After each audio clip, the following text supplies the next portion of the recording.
Companionship is a big deal in D&D, and I'm not talking about bards and dragons here. No, the imaginary relationship between a wizard and their familiar, or a ranger and their spirit wolf, or even a barbarian and their pet kobold can be deeply rewarding from a conceptual or role-playing perspective. However, this is a game with a complex system of rules that can often get in the way of fun, especially when pets are thrown into the mix. But does that make them bad in D&D? Let's find out. Hi there, I'm just a second level fighter who likes talking about Dungeons and Dragons, and if you'd prefer not to head out on an adventure alone and rather have something fuzzy, feathery, or scaly to snuggle up to during long rests, then consider hitting the subscribe button or leaving a like or comment on the video. But enough about that, cause today we're tackling pets in D&D and a particular problem I have with them. Let's just set the record straight real quick. D&D players and RPG players in general love having some kind of companion accompany them on their harrowing adventures. They can be cute, ugly, or just really memorable, and sometimes players are just inherently drawn to them. So, how can you get access to a pet in D&D? There are a few ways. Some are guaranteed, and some may or may not be nonsense or shenanigan related. There are 4 official subclasses that grant a permanent companion, as well as a handful of spells, one of which is literally available to all player characters through the Magic Initiate Origin feat. However, the tried and tested method of picking up some half-dead critter off the side of the road and claiming it as your own is always an option. And by the way, I use the term critter very loosely here. I've heard some wild stories about adventuring parties keeping some interesting mascots. Anyway, apart from the obvious appeal, why have a pet in the first place?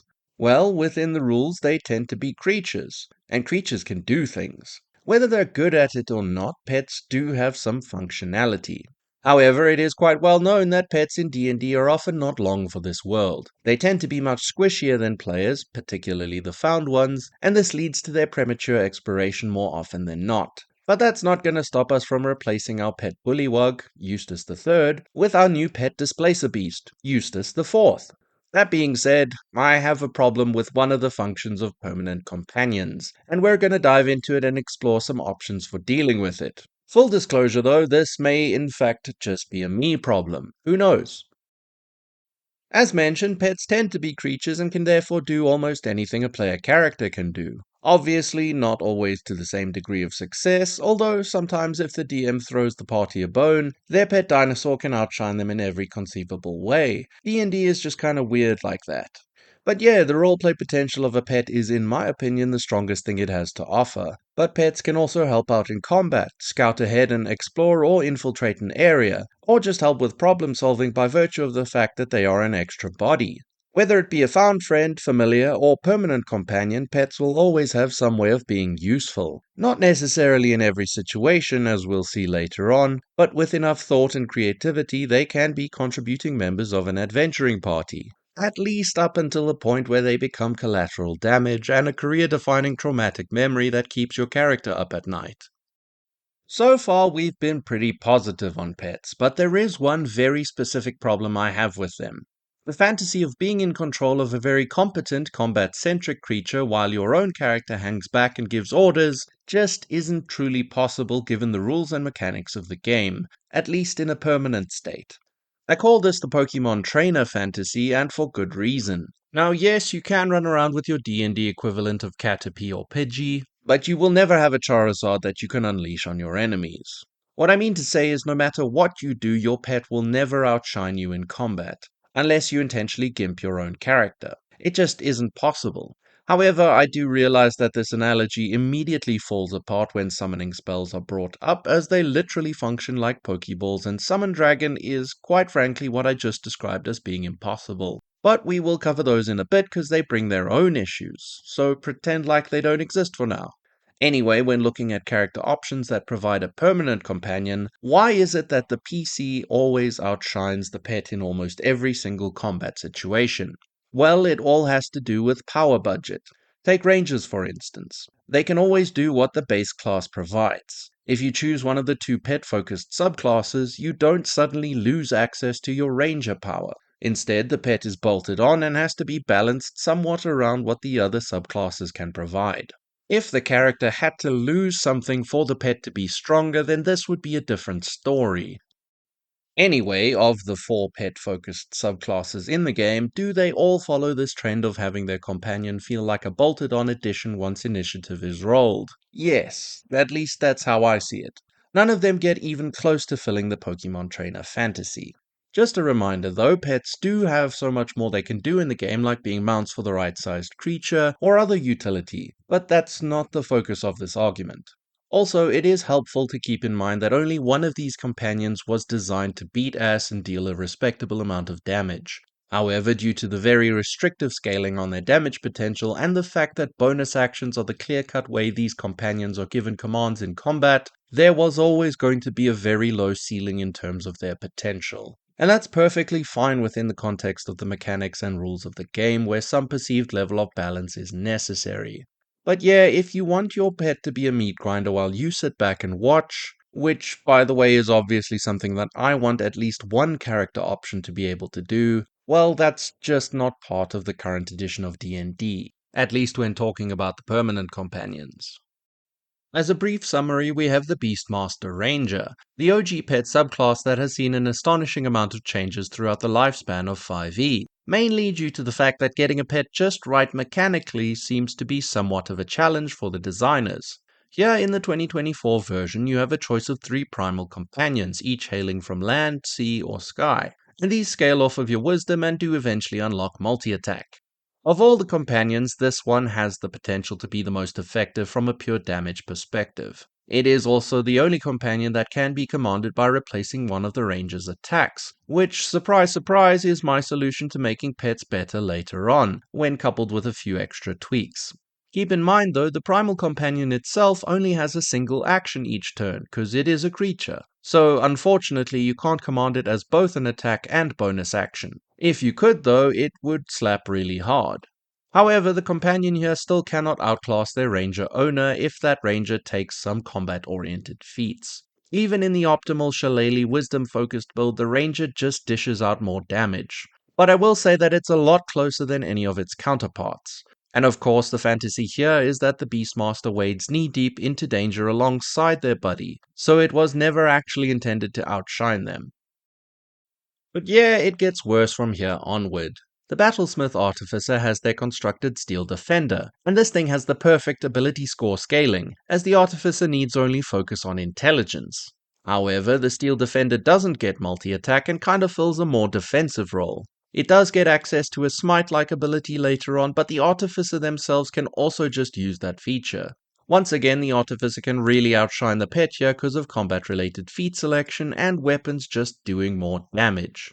But all of this also kind of extends to any Artificer with a Homunculus Servant. It's just a much weaker ranged version. However, the Battlesmith suffers from the additional fact that the subclass is trying to do 2 things at once. It allows for a ranger-like weapon-focused experience, and also a pet. Obviously, more of the power budget here went into making a martial artificer than anything else. Then the Drake Warden Ranger is somewhat unique when the obvious comparison to the Beastmaster Ranger is made.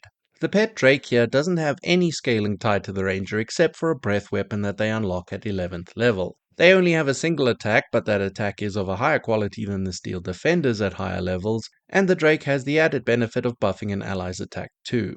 The accuracy of their single attack is generally lower though, as it doesn't rely on an ability score from the player, but rather it comes from the stat block of the Drake itself. However, the potential for using the Drake as a mount is built into the subclass, and that fantasy of riding a dragon-adjacent creature is very strong, but the ability for the ranger themselves to outshine the companion here is immense. Unlike with the Beastmaster, if you're perfectly content to let the breath weapon deal half damage on successful saves, you can just ignore a secondary ability score entirely and focus on taking feats to deal maximum damage. The Drake's accuracy and the combat ability won't suffer for it.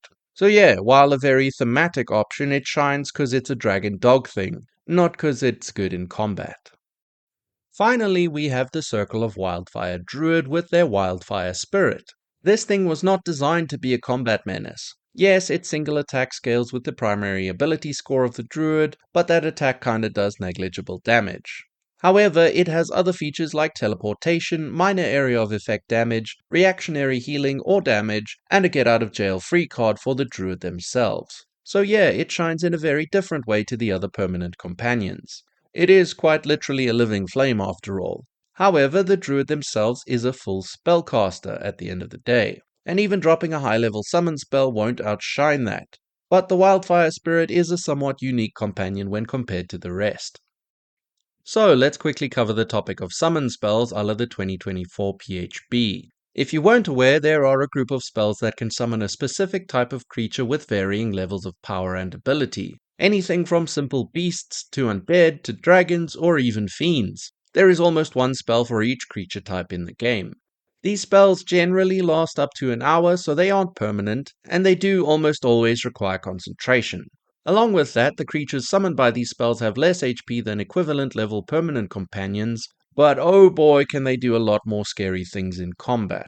Particularly when upcast, where their stat blocks scale upwards to some reasonably impressive levels of power.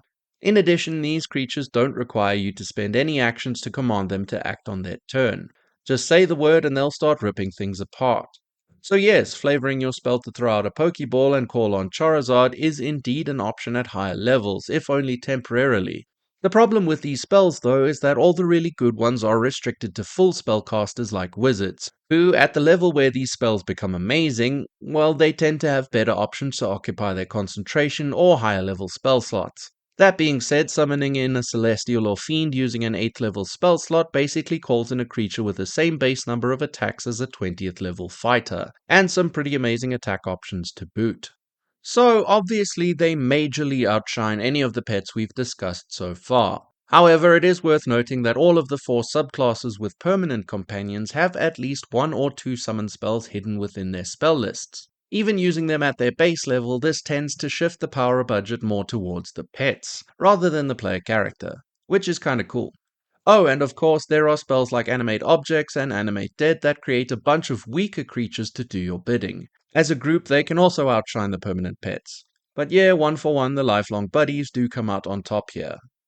Okay, regarding the issue of permanent pets lacking teeth in combat situations, can this be fixed? Well, yes. However, I want to take a step back and ask a very important question. Does it really need to be fixed? Even though I am heavily invested in the idea of stronger pets that steal power budget from their owners, I'm not blind to the fact that the currently existing pet subclasses are just kind of fine in the state that they are. I also haven't yet mentioned that there is some great value in having another creature on the battlefield to soak up some attacks for you and your party members. But if I was to suggest a way or two to bump up their relative power, how would I go about it? I see 2 possibilities here. One of them I heavily advise against, and that is changing nothing except their damage output. Obviously, this spits in the faces of all the other subclasses and does nothing to maintain a perceivable level of balance in the game. The second option is to remove the ability to command them with a bonus action and rather have it so the pets can only be commanded by replacing an attack when taking the attack action. This only works for the Beastmaster, who already has this feature, as well as the Battlesmith and the Drake Warden. The Circle of Wildfire shouldn't be changed at all in my opinion, and was only really included because it technically fits in with the other 3. However, along with this change, you would need to boost the damage potential or number of attacks for each companion. This way, the player character has to sacrifice their own damage to allow their pet to shine. But, very importantly, the pet's damage must be of a higher quality than a single attack from the player character, or else this is entirely pointless. Now, yes, there is the issue of casting spells or taking actions that use your entire action, like the dodge action or anything else. That is quite literally the reason a bonus action is used to command these pets. In a situation where a battlesmith or ranger casts a spell, their companion does nothing with these changes. But yeah, I'm not a professional game designer and I haven't quite figured out a way around this little hiccup here. I strongly suspect the actual designers of D&D ran into very similar problems too, though. That being said, creating an entirely new class that focuses on having a pet and specifically getting most of their power budget from that pet, well, it's a very drastic but almost perfect alternative workaround. So, pet-based classes. Nothing officially exists like this, and the Beastmaster is as close as we can get. However, if you dip your toes into the ocean of homebrew out there, you can very quickly find some answers and rules to play around with. As mentioned, this fixes the power budget issues and lets the pet shine in combat. And on top of that, it really is an untapped archetype within the rules of 5th edition. Of all the classes we could get, one that operates as 2 separate entities feels like it has a place in the game.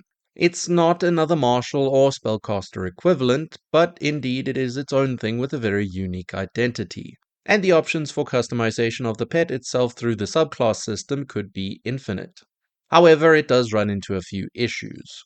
If implemented incorrectly, the pet can be too weak or too strong. The skill coverage might be too wide. What happens if the pet is downed in combat? Does the player character then become dead weight? Does it need spellcasting or a complex set of rules to make it stand apart from everyone else, like the invocation system? Of course, all of these can be fixed and tweaked, but this type of class would have some considerations that just aren't applicable to single character classes.